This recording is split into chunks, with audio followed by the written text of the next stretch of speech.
CM Revanth కృషితోనే cantonment board విలీనం సాధ్యమైందన్న MLA Shri Ganesh వ్యాఖ్యలకు BRS నాయకుడు కృషాంక్ కౌంటర్ ఇచ్చారు. వారిద్దరి మధ్య డైలాగ్ వార్ చూద్దాం. మన ముఖ్యమంత్రి గారు రేవంత్ రెడ్డి గారు అనేక సార్లు కంటోన్మెంట్ సమస్యలు పార్లమెంట్లో ప్రస్తావించి పోరాటాలు చేశారు. వారికి పూర్తి స్థాయిలో కంటోన్మెంట్ సమస్యల అవగాహన ఉంది కాబట్టి వారు ముఖ్యమంత్రి కాగానే ఇమీడియట్గా ప్రధానమంత్రి గారితో డిఫెన్స్ మినిస్టర్ తోటి సంబంధిత అధికారులతో మాట్లాడి మూమెంట్ చేసిరు.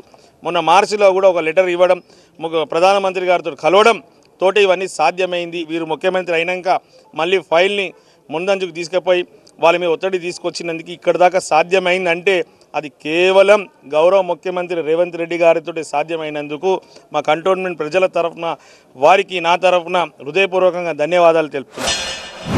23 మే 2022లోనే అప్పటి ముఖ్యమంత్రి కేసీఆర్ గారు కంటోన్మెంట్ బోర్డును రాష్ట్ర ప్రభుత్వంలో విలీనం చేయాలి అని సూత్రప్రాయంగా ఒప్పుకున్నట్టు కేంద్ర ప్రభుత్వానికి రాసించినట్టు ఈ లేఖలో ఉన్నది.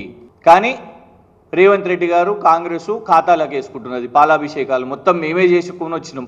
విచిత్రం ఏంటంటే దేశవ్యాప్తంగా తీసుకున్న నిర్ణయం అది.